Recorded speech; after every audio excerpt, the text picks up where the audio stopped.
Welcome everyone to another episode of the Warmup. It's me with the guys, Chris Newton here in the building. We got Reg, we got Kev RL. Also, say what's up to everyone listening and rocking with us today. Guys, tell them what's up. What's up, everybody? Thanks for joining us. What's up, family? Cool. And if this is your first time rocking with us, like I said, this is a place where we're talking about sports, current events, and everything else in between through the lens of black culture. Every Tuesday, check us out. We dropping the new podcast on the YouTube side. Got the new podcast on the favorite podcast platform, whether that's Spotify, Apple Podcasts, Deezer, Google Podcasts, whoever you listen to, wherever you get your podcast from, that's where we are. And if you don't see us, man, tell me, man, so I can call them folks, man, call the office and tell them to get my stuff on there. So Shuffle some paper. Yeah, man, just, you know what I'm saying, shake the table a little bit, you know, and get them activated. Hey, Yeah. So again, like I said, we're here every Tuesday on the YouTubes and also on the podcast side of things. Also in the social medias, Grindhouse NTWK on Twitter, Reddit, and the other one, IG. And again, man, Discord. That's the community. Go ahead and check us out. Come in and join it. It's open invite. And yeah, just to talk with us, engage with us, listen to the banter, talk about sports. You know what I'm saying? All the stuff you do in the barbershop. But you know, we're in a COVID era, so we don't want y'all getting sick. You can do it from the safety of your home. And you know what I'm saying, run up on people there. So with that said, anything else I missed? You got it. Cool. Cool. All right, well, I know who else got it. He got it back. Cam Newton got it back. He went back to his old team, man. They kissed and made up. He's a Panther again after, you know, Panthers was trying to move in a different direction and realized it just was not hitting the same. So Cam a Panther again. Cam Newton is back, and he signed Thursday with the Panthers. He played his first game on Sunday as a Panther. He's already got 2 TDs under his belt. He already I'm back. He's already in the meme-verse, in the metaverse for the 2021 season, and he beat the Cardinals, who was previously only had 1 loss. They got 2 losses, and they whooped them too. So man, this is a very short and sweet question. Reg, is Cam back? I mean, he back. He's on the team, right? He there physically. Skill wise, you got the 2 touchdowns. I'm not gonna jump out the gate. I did when he was on the Patriots. You know, he had a really good game the first game there too. So I'm happy he got a roster spot, making some money. I think it worked out mutually for both teams because they were probably unsure coming off his surgeries, his foot injuries and all that, how he was going to play out. So they got to see how he could play and perform and then signed him. And you know, like you said, Arizona's a tough team, had a great record. They were 8-1 before this. So I think it's a good move. I'm not going to jump all in on it, but I'm happy he's on a new team and he's doing well for the moment. Hopefully he can keep it going. That's all I'm gonna leave it at. Okay, short and sweet. Kev, what you got? I mean, well said. Is 1 game in. I was asking you guys how much chances he really had out there. Most times he touched the ball, it was in the red zone, and he delivered. He did what he needed to do, so he's definitely back. But let's hold off on saying, you know, he's gonna be as dominant as he was. So at this point, I'm happy. I'm happy to see him back out there. And it's mid-season, so we still got some time to watch him out there, get and be entertained. The move is a big move. The sequel, I'm happy to see it. Kiss and make up, you know what I mean? All good. So let's see how it turns out. At the end of the day, though, I think he deserves to be on the field in this season. So I'm good. I'm good with where things are right now. But I want to ask you guys a question, though. Okay, go ahead. You mentioned the money factor. I've heard some back and forth on whether or not he should be getting paid what he's getting paid with this 1 year, 10 mil, 4.5 guaranteed. How you guys think he's worth that buck? Yeah, why not? Hey, I think he's worth. You think, like, is the question, is he worth more or less? They're saying less. I mean, I'm not too good on the numbers in the NFL segment, so I don't know what's considered too high or too low. But there's been talk about, it's mid-season. He was someone that was let go. He hasn't played in a couple of months. All these other factors, and on whether or not you could get him for cheaper, and why pay this amount for him? Why pay 4.5 guaranteed for someone who have all these other? I think yes, a lot of people probably could have got him for cheaper. But it shows like, hey, we're interested. It's a 1-year deal. It's not a long-term commitment. So it's just like, hey, like, come and show and prove. Like, it's putting your money where your mouth is. In my opinion, they can afford to pay it. It's not a long-term commitment. It's not taken from anybody else they had the cap space apparently. Yeah. So I think it's appropriately paid. I would say, why are we asking about someone else's paycheck? Like, that's what they talked about. It's not about what you deserve. It's about what you're able to negotiate. The dude is a 2015 MVP player. He went to the Super Bowl. Like, he's not a scrub. He's obviously a valuable player because they went back to him after they parted ways and they didn't want to re-sign him a few years ago. So, sometimes when I will use this as a comparison. The guy, I can't think of his name off the top of my head, Family Guy creator. Seth Rogen or something like that. Something like that. Yeah, Rogen. Yeah. When how many times he get canceled by Fox? He got canceled at least twice by Fox.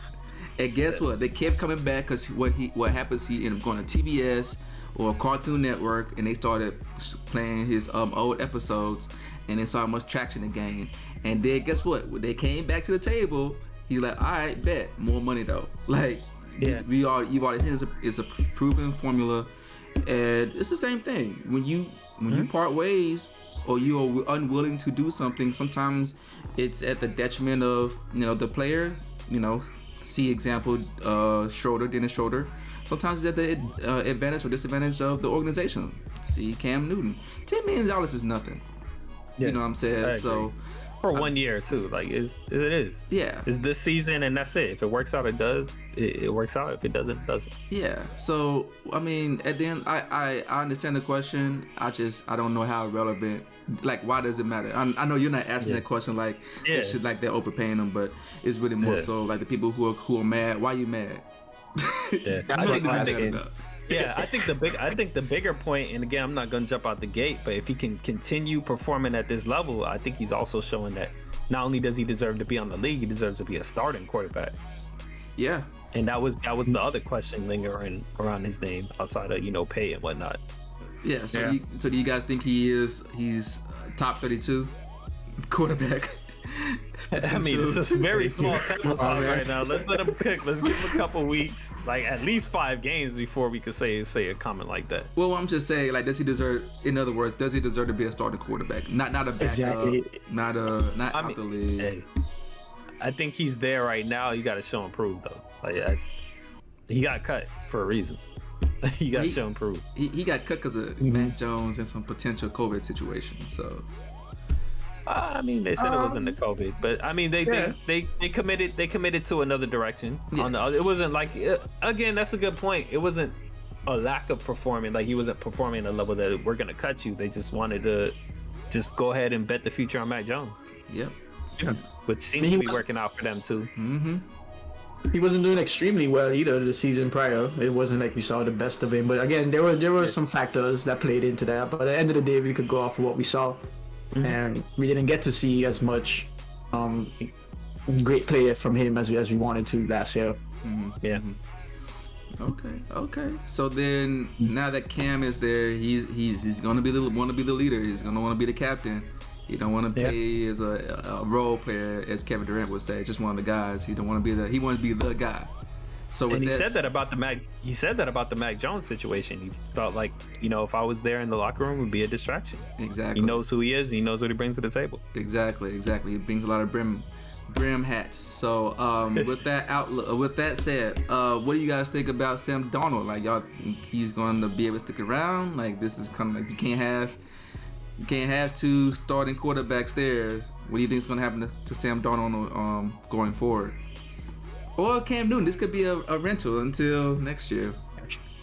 I don't know, man. I feel like what's going on with Sam Darnold right now? Is he injured or what? So currently, Sam Darnold is out for the season. He has a shoulder injury. But before the shoulder injury, he was also playing putrid. I remember him getting benched one game, I think a couple of weeks ago, in the fourth quarter. So I think it's a very, very delicate situation. For one thing, like, he's injured, so obviously they have to bring in somebody to man the ship while he's out. But, you know, you're a familiar face, not just any familiar face, you're a star player. It's gonna be hard either way. Like, if he leaves and if you go back to playing putrid, you're gonna be living in the shadow and your time is numbered. If Cam has a great season and they want to extend that, you're supposed to be the future. Sam Darnold's the young guy that they brought in, and like, that was the new direction. You can't go back to the old direction. Like, you go from being a starter to the bench player. Like, he got to go one way or the other. He's gonna have to go. Like, if it goes in that direction. If they just let this year play out and go back to Sam Darnold, I don't know, man. We'll see. I just don't think it's gonna be a good look. okay, all right. Kev, you think Cam's staying home, or they kicking out the new wife, or they gonna what they gonna do with Sam Darnold, man? He's staying or he leaving? He got to go. I don't know what they're gonna do with him. I know what I want to see. I want to see Cam play well. I want to see him get a starting position. I want to see him be productive. Now the Sam Darnold guy, tight situation for him, man. I think they have shown that they are interested in Cam and potentially seeing what he can do for the franchise and organization. Although he may be, with the price tag and everything. So although he may be the future, maybe the future needs some more development, and maybe he would not mind playing that second fiddle. I don't know the guy's character, so I can't speak to it. Once you get put on the center stage, it's hard to go back to being a backup dancer. But he's still young though. He came in the league, what, 2018? Yeah. It's gonna be tough. I don't know what they're gonna do with him, but hey, I know what I want to see from Cam's side. So Sam Darnold, you might be collateral. Wow, went from main chick to side chick real quick. Yeah, I'm saying, if your significant other was out for a season and you just moved a new girl in, like, after the season over, like, you're not just gonna be like, all right, you know, it's gonna be something different. And I don't think Sam Darnold, I don't care how big a person he was, there's a very big person to be able to just, all right, and just sit there and take that. And I think these quarterbacks are usually leaders, and they're competitors, so I don't foresee it. But it can't be a two quarterback team, right? Is what we're really saying. It has to be one quarterback that's leading the effort. That's what I'm saying. Yeah, I mean, we've seen it. I can't think of a situation where it really worked out. Can either of y'all? The only time we keep seeing it consistently is with New Orleans Saints, with Taysom Hill and Drew Brees, and now Jameis Winston and Taysom Hill, and now, you know, Taysom Hill and whoever, Terry Bridgewater. It's always like another quarterback, but like Taysom Hill comes in for certain packages, but that's very rare. Usually when you see it though, like we saw with, from my experience, we saw with Colin Kaepernick and Alex Smith, like the writing was on the wall. Like we knew it was a transition. Now, even somebody's on the way in and somebody's on the way out. Yeah, Trey Lance and Garoppolo, we see it. I mean, mine is Trey Lance hurting his finger or his hand. Like when Garoppolo was healthy, but they both are healthy. Like they both, like, you know, they'll sneak him in every once in a while. Even when Garoppolo went out and he was injured and Trey Lance got a start, you can tell he wasn't really ready yet. Though, like he was still kind of needing some development. So. Yeah, I don't know. Like, I don't know if we've seen a tandem quarterback duo that is just like hot swap in and out, and they're both highly effective, and they're both are like, you know, household names, and it's like, you know, QBing the team. Like, I don't know if I've seen it like to an extent that I think we want to see how we imagine it, but just because we haven't seen it before doesn't mean it can't happen. Of course. Let's hope, man. I mean, especially usually you don't see the younger quarterback taking the backseat. I feel like in those situations, except for the ones you said with the Saints or whatever. But you know, usually it's like maybe Michael Vick coming in or something after somebody is not the other way around. Yeah. So Yeah. So yeah, man. I don't know, man. I look, Sam Darnold gonna have to just go ahead and look, man. It was nice. It was fun. He was a nice little rebound. Hopefully you can land back on your feet. I don't think the Panthers and you can coexist with Cam Newton, because Cam Newton's gonna demand all of the attention, and that's what I was gonna say. You got to command the locker room, like.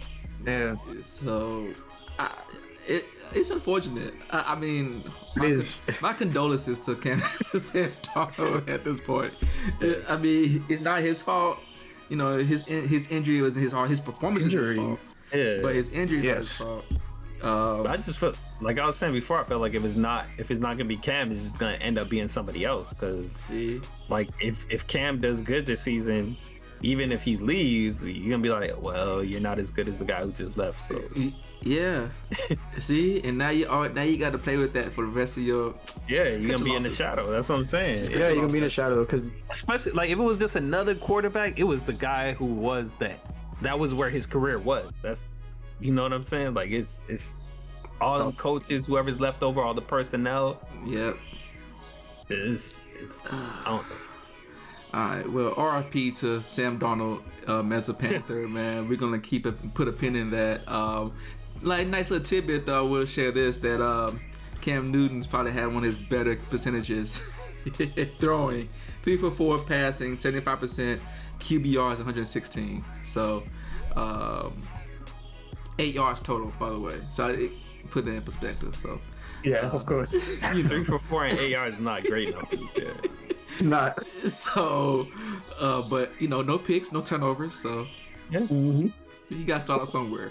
2 touchdowns. Yeah. One rushing, 1 passing. 1 rushing. You got to start somewhere. Very important 8 yards. Those are the toughest 8 yards. Really, the red zone is the toughest part. True. And he's only been on the team for 3 days. So there you go. Give him some. He could have gone in and bust. He could have missed it. Yeah, and he did it. So he did what he had to do. He did. He saved himself for another day, just enough so he won't get fired. Exactly. So, but yeah, we keep an eye on that, man. Good luck to Cam Newton. Good luck to Sam Darnold. Good luck to the Panthers.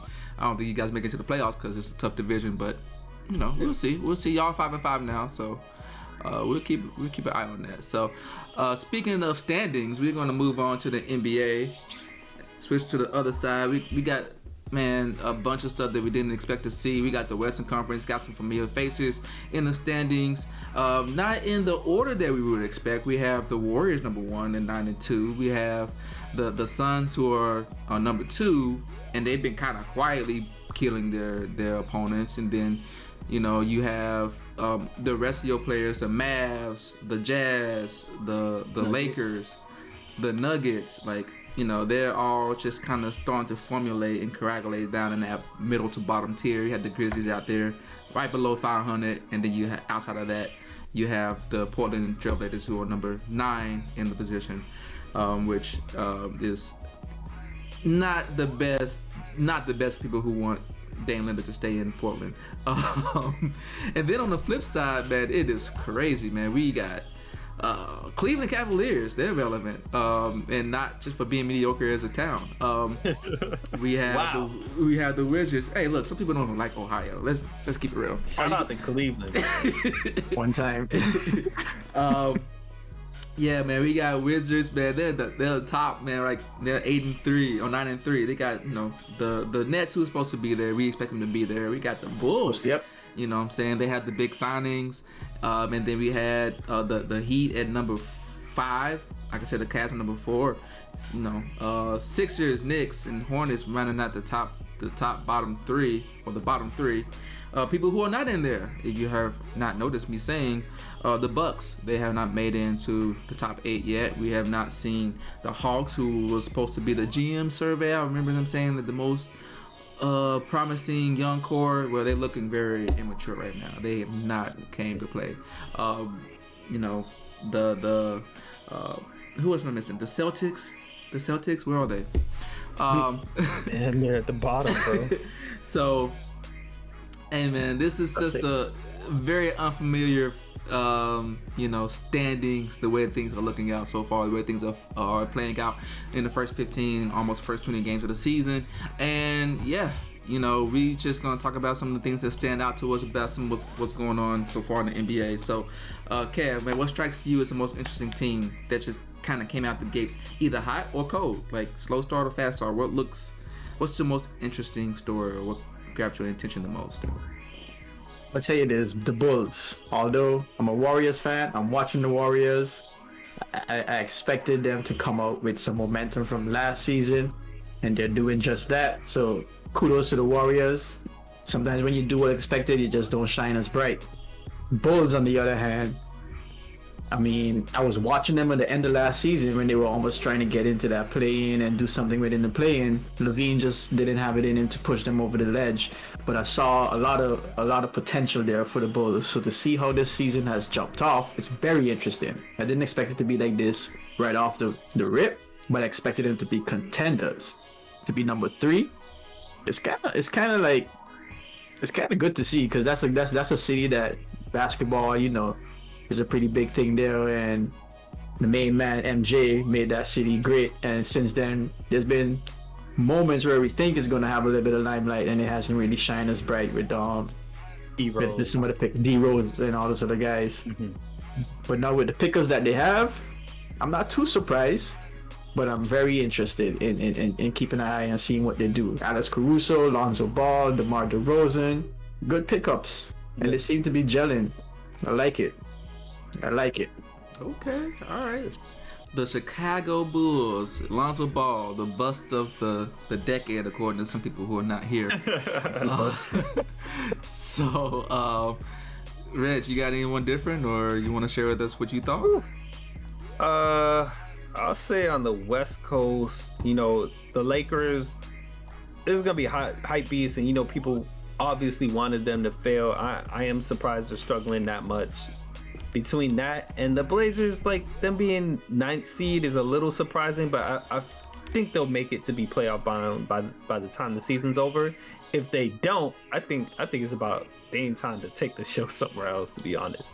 Because that would be a regression for them to be in the playoffs every year, and then him kind of frustrated with the moves they're doing. Mm-hmm. For them to not even make the playoffs, that would be a regression for him. Mm-hmm.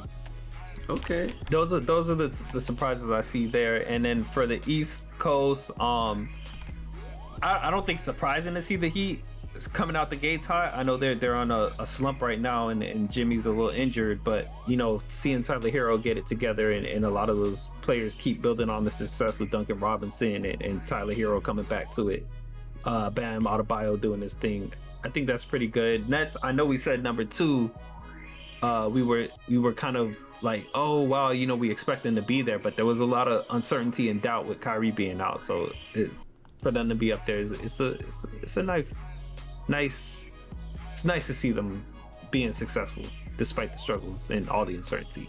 Wizards, just that wasn't on my radar. I didn't expect that at all. Yeah. And the other surprises in the East is who we don't see up there, man. The Bucks way down there. The former champs, Celtics are down there too, and the Hawks. Like a lot of players that were successful or we expected to be successful and maybe came short for other reasons are just completely struggling to come out the gate. Out of those 3, Celtics, Bucks, and Hawks, who are you worried about? Who are you not worried about? Bucks, I can chalk it up to the fatigue of the extended season. Hawks, a little bit of that, but they're younger players, so they shouldn't be down there. And I think it's hard for a young team to rally. Celtics, I think the amount of times they're not gelling and figuring things out, that would be a worrisome sign. I know y'all was saying maybe blow that situation up. It's tough for you to get your head around. It's like, all right, but both of y'all were all-stars. You still have the same core. You got rid of who y'all said, Kemba was hobbled and old. You went and got Schroeder, and y'all just still can't seem to make it work. So I don't know what to do there. Yeah, that's my worry as well. Yeah, and 76ers, they're doing well despite all the drop. Yeah. Embiid he wants to win. They're all competitors, but he hates losing. He's a sour loser. He don't like it. Mm-hmm. Yeah. A lot going on in the standings. Yeah, and Curry's been playing pretty good for them too as well.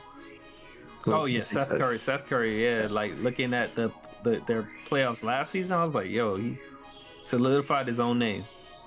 You say he ready? Sure. You say he ready, huh? Yeah. So which one better, Seth or Steph? Come on, son. I didn't know. I love Let's keep it moving. He got his own name. I'm just saying he solidified. He got his own name on the court. You got to respect him, and he's shown that he's a great shooter. He's making plays any way he can to contribute. I think he's hungrier. I think he's just like he's kind of the underdog there. You got some way to fight up. I know Steph has been killing it though. Like I was saying, man, he seems great. It's GOAT talk right there. He's in the talk. Conversation. GOAT talk of what? Point guards, just players. Like he's in the conversation. You're not gonna say he's better than Michael and LeBron, but he's up there. Yeah, Steph. Oh, okay, I thought you were talking about Steph, but okay. I'm talking about Steph. Yeah. Because he was actually comparing. I was like, I said Steph got his own name, but Steph is in GOAT talk. Like he's up there. Oh, okay, I got you. Different round. Yeah. I didn't know. I just didn't know. That was news to me. I didn't know he was in the GOAT. You don't think Steph is up for GOAT talk? No, but that's point guard. No, I did hear that. We can circle back to that because I forget who it was, mentioned that. It was Iguodala. I think it was Iguodala. I think that explains a lot. He was saying outside Isaiah Thomas, Magic, and one other point guard. Steph. So outside of Steph, Isaiah Thomas, and Magic, Kyrie's the fourth best of all time. That was the comment I think that was made. I want to say it was Iguodala who said that, but I was just like, why is Steph? I love Kyrie, but it's been kind of shaky these last couple of years, and you have people like Jason Kidd, Steve Nash, like you've had a lot of greats. So I think that's what I'm thinking of. But I just thought it was just kind of a brash thing. I just don't. When I think about point guards, I don't think Steph as like he's the greatest shooter, definitely. I agree with you. Let me just make sure I say that. But when it comes to point guard, it's really hard because like Chris Paul, damn, that wasn't even to mention. Yeah, that's too much. But I see your point. He's not a pure point. I don't see him as. He isn't. Yeah. Neither do I. But yeah, I think he's definitely. Look, I make fun of stuff. I make fun of stuff because y'all are some hardcore fans. Recently for the past 4 or 5 years, but I don't see myself as a hardcore fan. But you can't deny what he does on the court. The 50-point games, like it's the carrying teams. Like you got to put that into perspective. Yeah, that's why I say. Like if any other player, when Tatum goes out there and drop 50, I give him his flowers too, man. Like Steph does it more.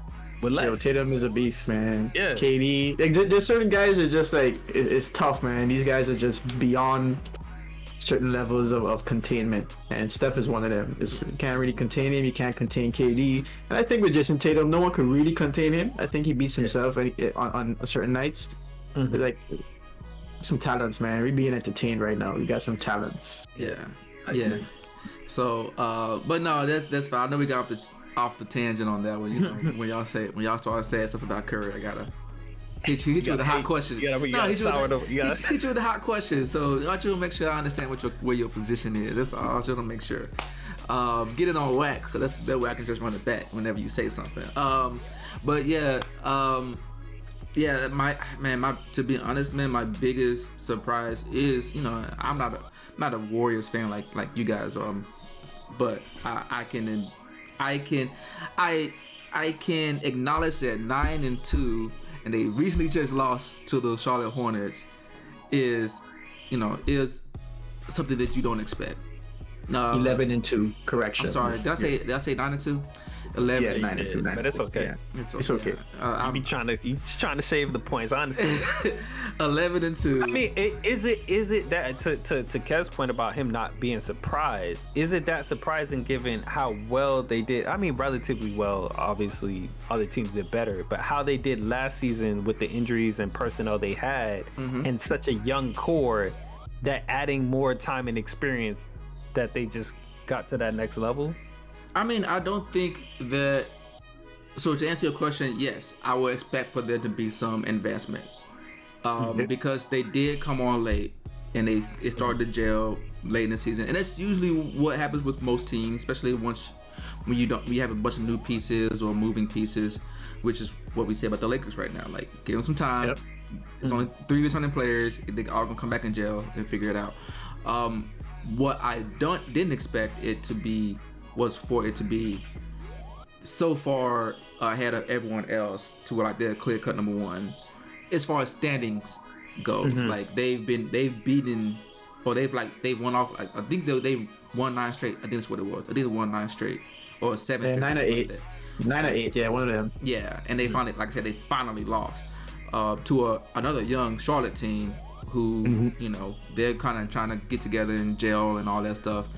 And the reason that I didn't think it's going to be as fast as their ascension, it was going to be so fast, was because of the fact that their pieces are kind of young. Like Jordan Poole and Damian Lee, Gary Payton, like no one even knew that Gary Payton even had a kid who was in the NBA. That was on the Warriors. That was on the Warriors. Like, I knew he had a kid. Look, Damian Lee's not that young. He's 29, but he's young too. Yeah. So he only did 1 stint on the Hawks, and then, you know, otherwise he's been in developmental league. So yeah. Okay. Yeah. So I didn't know that, but like I said, he's fresh in the NBA's eyes. Exactly.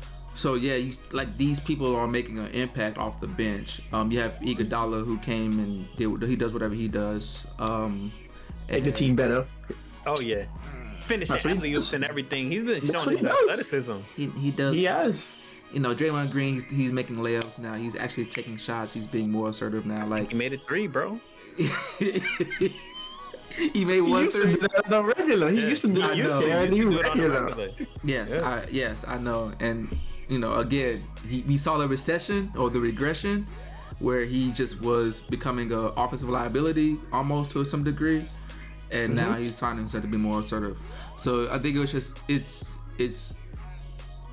I would have probably expected to see this more mid-season than early in the season, but for them to to gel so fast and to ascend so quickly, I thought that was a little outside of what my expectations were. But I mean, kudos to them. Like I said, you know, I've always made fun of whoever like their schedule, because that's the first thing I look at. It's like, okay, well, who did you beat? Like, did you have any tough matchups? And a lot of them, like I said, were probably losing teams, but like they just beat the Bulls.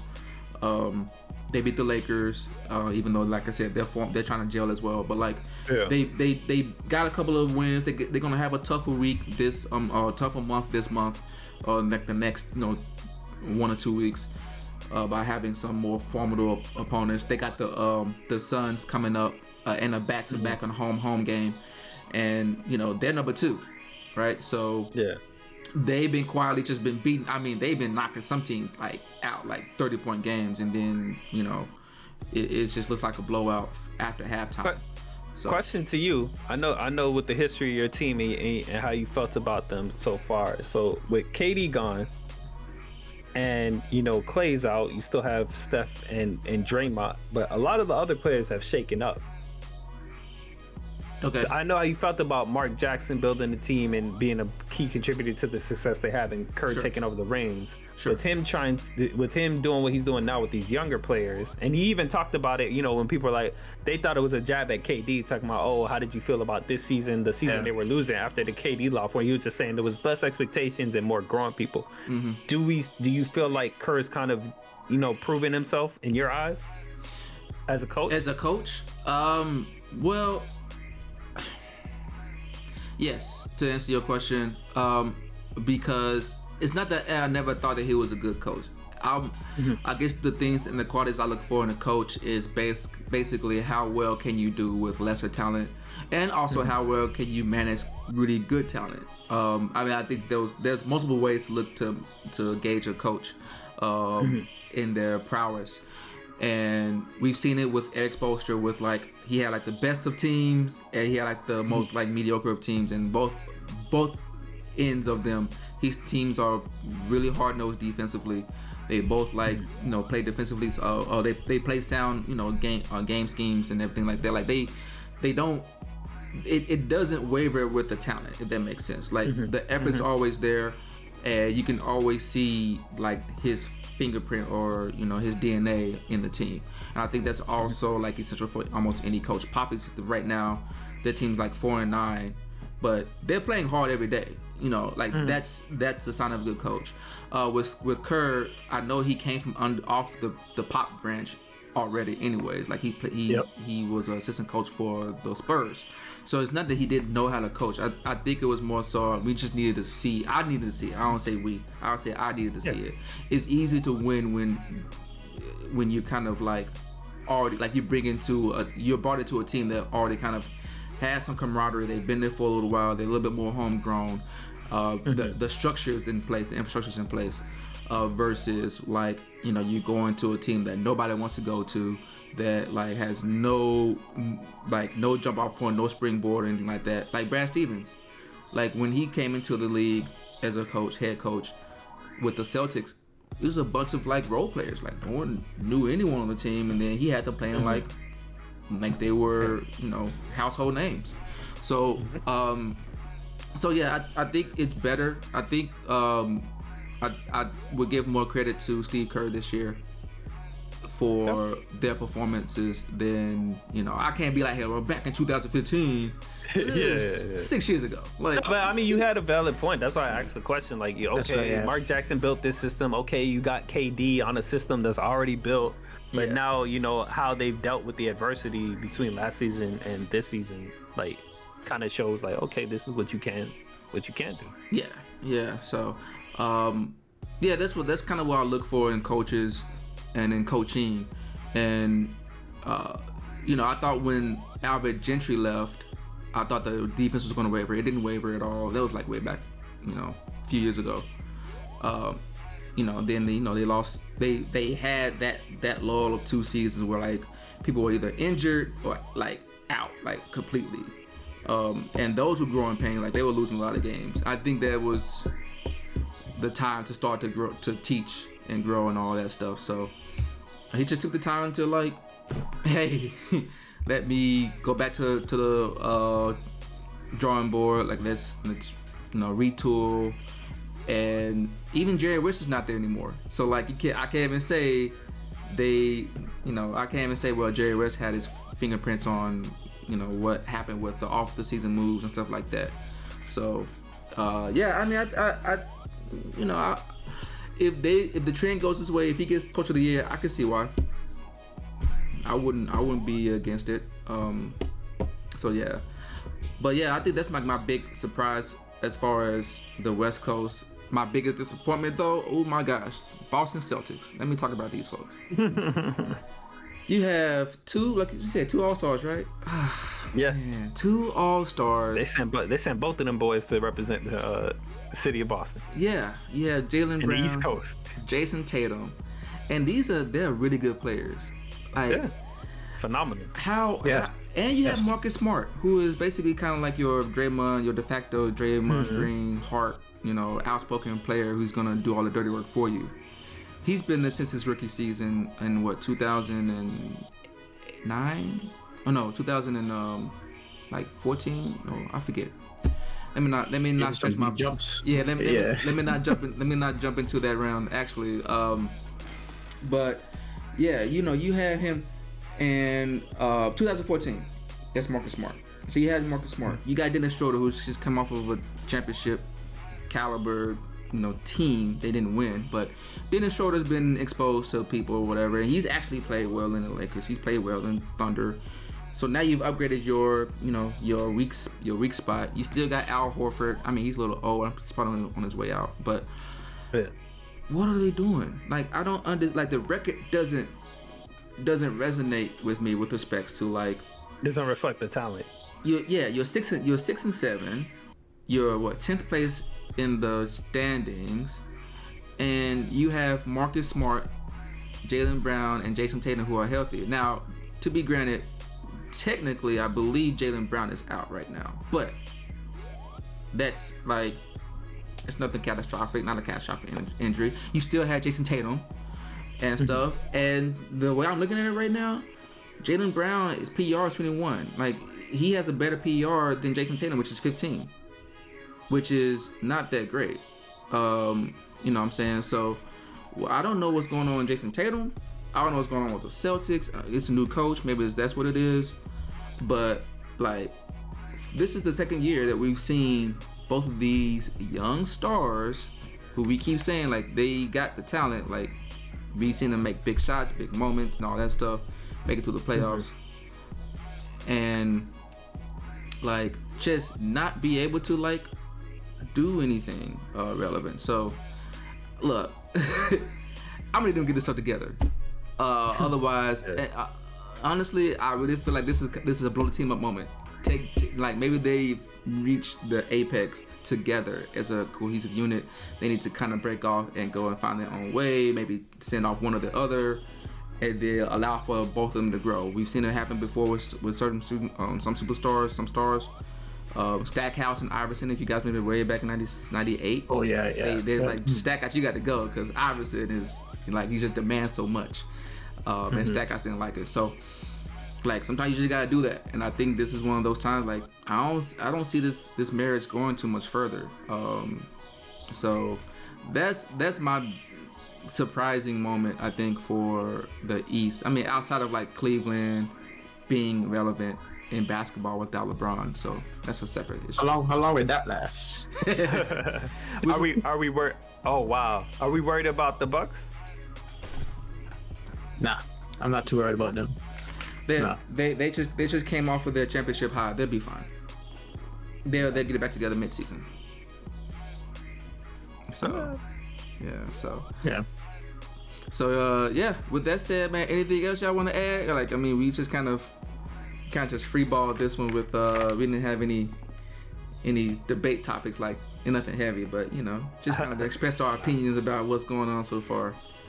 So it's what it is. We gotta keep an eye on it and let y'all know when these things start to change the tide. But right now, it is what it is. All right, cool. All right, well, we'll leave it like that as it is, and we'll go ahead and just close down and turn off the lights. Turn on the lights if you're in the club. You know what I'm saying?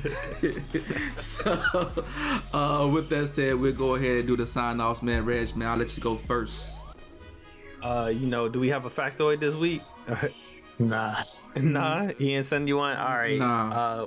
Well, just thanks everybody for rocking with us, listening to our commentary on what we're seeing in the NFL, the NBA, and what's going on. Steady growth. We trying to keep it moving. So, we're working on a couple things, a couple projects. So we'll just keep y'all tuned. Well, I'll let Chris inform you when we start launching some of these things. Might be a new logo. You know what I mean? Call it Logo Chris. Okay, cool. Kev, what you got? So I'm sorry to jump in on the sign off like this, but anybody surprised by Ja's performance and ranking within the top 5 MVP ladder? Anybody surprised? I'm surprised in the MVP ladder, but because they're not as much of a winning organization. But I agree. He's been playing. That's how he's been playing. All he really needed was a shot. Yeah, I know, right? Yeah. All he needed was a decent jump shot. I want to just co-sign that real quick. Like, to be mentioned in the MVP, just because usually MVP runners are teams that are up there, but he's been helming that team and being a major, obviously I'm not gonna say the sole contributor, but a major contributor. Yeah, most definitely. Yeah, man, I just wanted to put his name out there because it's not a surprise, but I've been so pleased with what he's been doing, his growth, his maturity. The list goes on and on of the things you can say about that dude. So big shout out to Ja right now, man. That is a highlight machine, bro. Yes, most definitely. Most definitely. So I enjoy watching him play. The whole West is a little funky right now, but that's the light in everything that's happening. Yeah. But big up to everybody, man, for tuning in. We appreciate y'all. We know you could be doing other things with your time, so we appreciate when you spend it with us. As far as the NBA goes, comment, let us know who you're rooting for, what you're surprised about. Engage with us on Discord or even in the comment section of YouTube. Let us know what's going on. All in all, I mean, yeah, we're off to a good start, but we're just getting started, so let's see where it goes. There you go. And then, so I do have a factoid I will throw out there, man. There we go. Auburn Tigers football team. In terms of winning percentage, Auburn ranks the 15th most successful team of all time with a winning percentage rate of 63%. So just Why are you bringing that up? Where does the other Alabama team fall in there? There's only one Alabama team, Auburn Tigers. Okay. So okay. All right, man. So See, that's when you're not here to defend yourself, man. Like people just try to take shots at your team, your organization. with a fact, with your own segment. Oh, wow. No, right? just like that Tupac diss track. That's to hit him up. Look, man. I'm just trying to fill the void. I'm trying to fill the shoes that the guy left behind. So, just start with something nice, man. Something easy to digest. You know what I'm saying? They also in the AP. I want to say that they're 11th right now in the AP, either 11th or 18th. I can't remember. I want to say 11th in the AP poll. They in there. They're in the mix. You know what I'm saying? They're one of the best teams in football right now. So I thought it'd be a proper thing to point out. But you guys didn't like it too much. That's fine. Also, man, just kind of wanted to give a shout out to everyone who has been listening. You guys may not have known this, but we got some listeners from overseas. We got some Nairobi listeners on the podcast on the audio side, and also from the Britain of Great Britain. So shout out to all of the international listeners now. So yeah, tell a friend to tell a friend, man. We're here. We're gonna be global. Continue to support the audience because you guys support us. And I also want to say thanks for rocking with us. We're here every Tuesday, like I said. And if you like it, subscribe, comment, tell a friend and tell a friend. Engage with us on Discord and on IG and all that stuff. If you don't like it, then tell us why. So we can take some good Send your suggestions on how we could fix it. Yeah, how we can fix it. We already fixed one. We got rid of some of the fat, but that's okay. That's okay. Not facts. Yeah. So, but yeah. Outside of that, man, thanks for everyone for joining, and until next time, we'll leave you be, and catch you guys later, man. Deuces. Peace.